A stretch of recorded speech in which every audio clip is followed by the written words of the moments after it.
All right, so we are just getting settled. If you tuned in, I'm reading my diary to Krista, and we're just getting ready for the 1 o'clock hour. I'm just going to refresh the feed.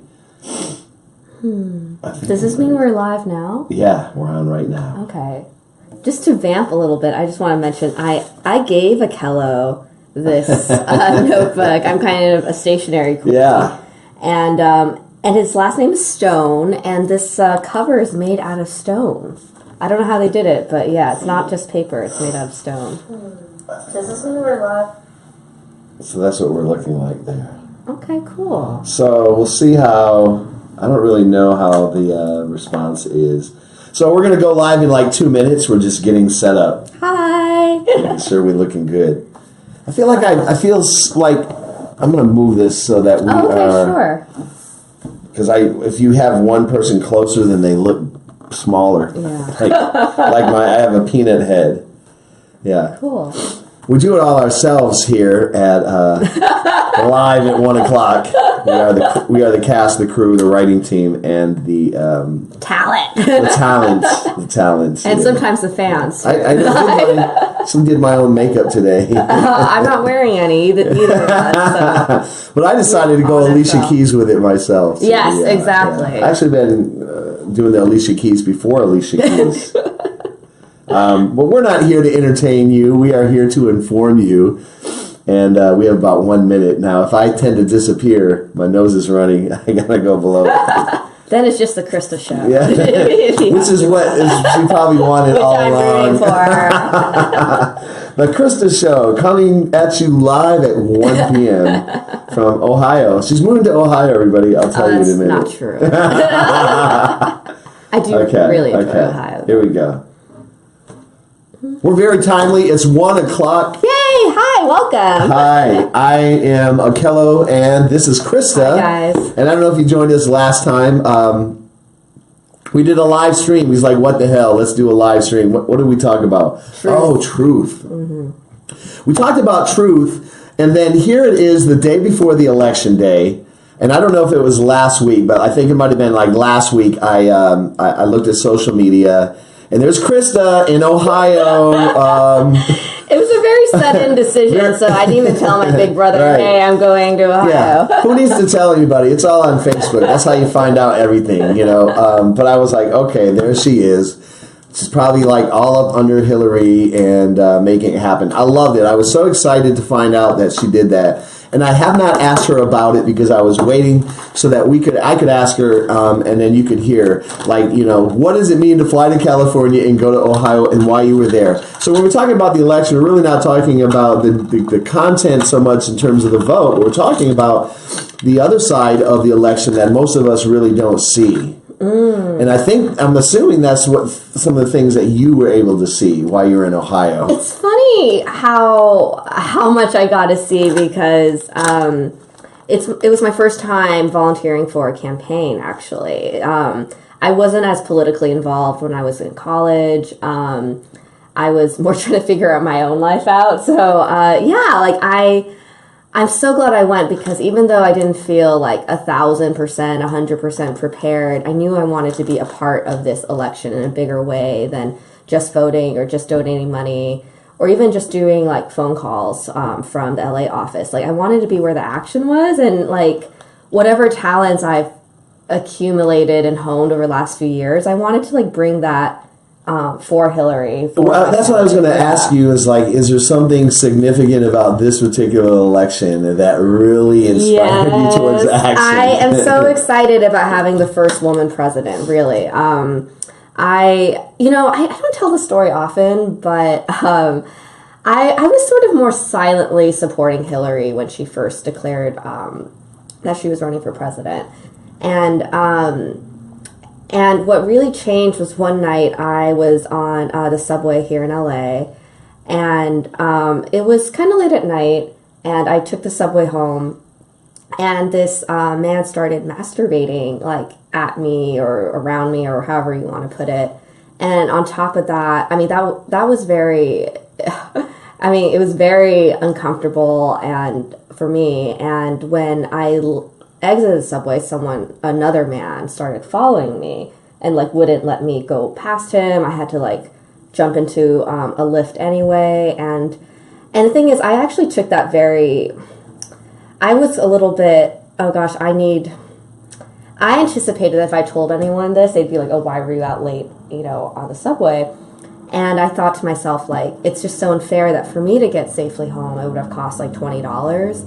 And for a man to ride safely home, it would cost $2. And I just had nowhere to direct, like, all that, like, anger and hurt and emotion, It was kind of like that pivotal experience that let you know, like, how pervasive the patriarchy is. Yeah, exactly. And I was already a supporter of Hillary, but I thought, you know what, like, I want to be really out there, like, and that was a shift for me. Yeah. I know that a lot of people, and we're not going to get in so much to the specifics around each candidate, but do you think that people like yourself are becoming involved not so much just to support Hillary, but also to oppose the Republican Party candidate? Yeah, there's a lot of that sentiment. And to be honest, when I'm talking to to voters in a swing state like Ohio, I personally, it's not every canvasser out there, I personally don't like to get too into anti-Trump rhetoric because I truly think Hillary is such a great candidate. But honestly, whatever gets you to the polls, and yes, like, I think stopping Trump is a very, very, very, very good reason to go vote. Like, and I happen to think Hillary's really qualified. So it's not like we're choosing between something awful and something awfuler is how I feel. You know what I mean? It's like, to me, it's a clear choice. But so, I mean, you have some interesting buttons here I want you to share with us. I know, it's like show cool. and tell today. Yeah, show and tell with the buttons. I'm actually wearing one of the buttons, too, that Krista brought back. Yeah, these are from the campaign. This I got in Ohio. These I had already, and it's just like Hillary through the years and 7 buttons. So, I don't know. They can sort of see, I guess. You can hold them up, I think. Hillary Can you Clinton. see those? Yeah. But it's just hold those up. It's something I think. Up. It's something I think about with. I mean, I do hope she gets elected, and her chances do look good. But it's just something that years from now, I want to be able to say I was really part of the campaign. I didn't just sit back. Like I can say I was a part of it, and that's really why I decided to go all the way to Ohio, because I've done some volunteering here in LA. I might be doing some in Nevada later tonight. But I just really wanted to go to like that bellwether state, you know? Yeah. That, I don't know if anyone's ever thought about this, and I'm just going to lay this on you spontaneously. Yeah. So would Bill be called the first gentleman? Gosh, I read about this. They have it all worked out, but I don't know what the title would be. Actually. I mean, most presidents, even if they're not actively in office, will be called president for the rest of their life. Yeah, so I think he would. It'd be another President Clinton. Like, which President Clinton? President Clinton, I have a question. Which one? If anyone out there knows, maybe put it in the comments, because I want to. I really don't know. I find that to be one of the more fascinating things, since there's never been a woman president, and obviously, I don't think there's been very many, if not, unmarried presidents. So. Yeah, there's one bachelor president, I think. Okay, so then a long time ago. Oh, people are talking to us. Granison Crawford says, Krista, how do you guys know each other? I found out how you and Akella know each other. I know Akella because Ashton Kutcher introduced us. We were at a think tank, 48-hour like web video. I don't know, what do you even call it? Media Maverick production competition.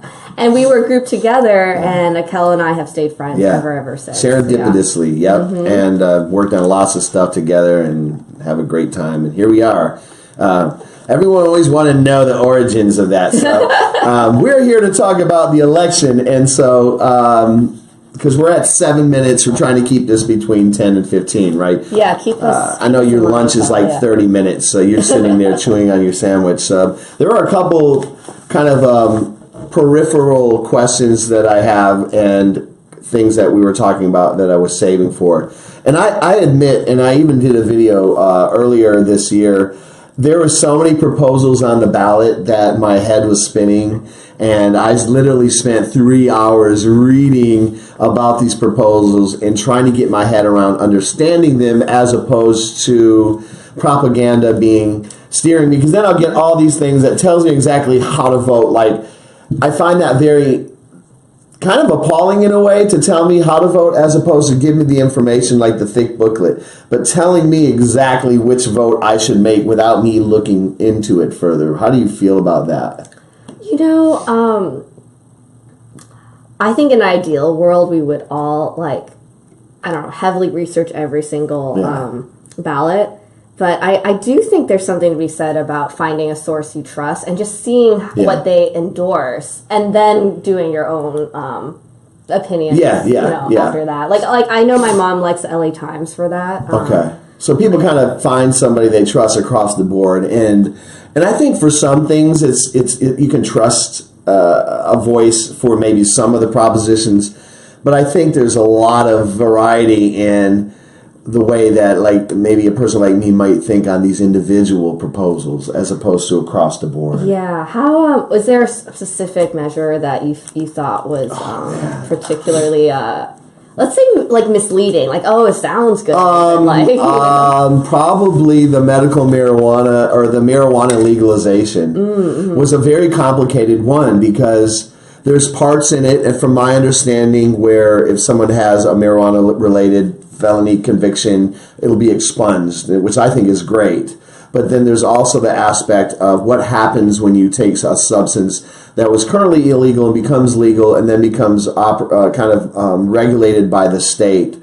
What happens to the purity of it? What happens to the cost of it? And those kind of considerations. Not so much about because it becomes legal, then everyone's going to run out and use it. I don't agree that that's true, because that means that everybody would be drinking alcohol, which is legal. But that one was like a big one that I just really, had to put my head around and kind of come up with a decision and not second guess. Now, the other question I think is a big question. And I've gotten many different answers on that, and I just want your opinion, Krista. If someone openly supported a candidate that you openly oppose, say a friend or even a family member, how would that impact your relationship? And would it? I think for me it really depends, like, how deeply invested they are in that candidate. Like, I do think this election is different from, I didn't necessarily feel the same way about Obama and McCain, but like Clinton and Trump, I think it's not a typical election in that sense, right? Where he's not like a typical Republican candidate. Anyway, I say all that because I would wonder, like, how deeply they are invested in Trump, basically, like, and how much of it is from a, like, I guess how well informed they are versus if it's just like they are following along some sort of like given rhetoric, and if it is more sort of like they're just following what they've been told or taught. I actually think I am able to, like, stay friends with them after the election, if that makes sense, But, yeah. Well, I mean, the question is really so much about who people vote for. I think that's a personal decision. It really is like, well, does that reveal anything about their values? And it may not, but if it reveals anything about their values and their orientation towards people, that may be very different from how you know them. Politics is so interesting because when I went to Ohio, I was there for the World Series, actually, Game 6 and 7. Yeah. And so people out there were openly supporting, the Indians or the Cubs.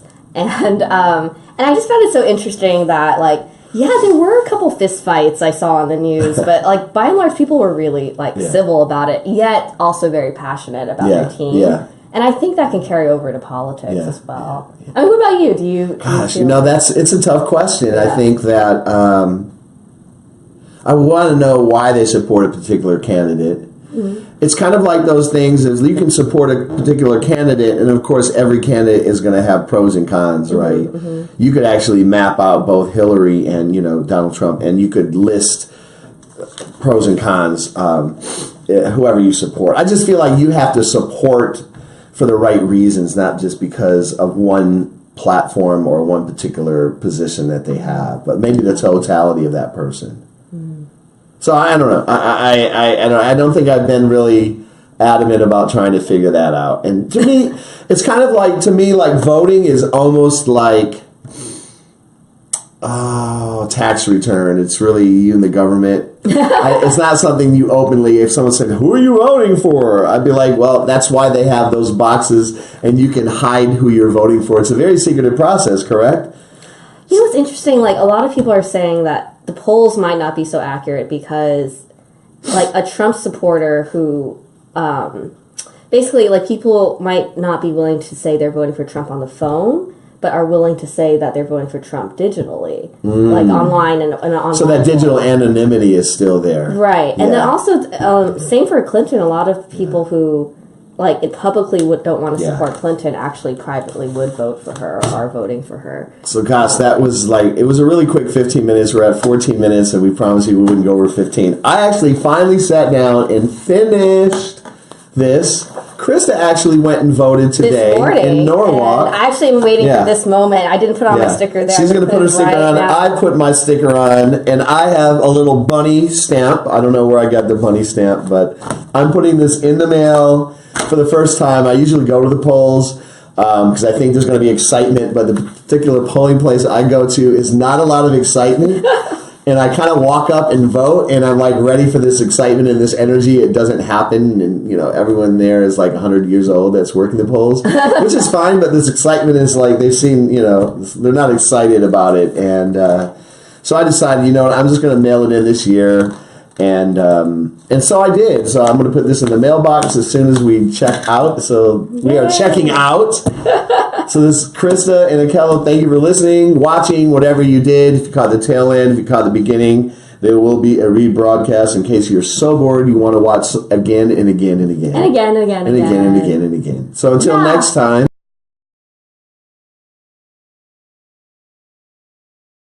I think I'll throw some questions out there too.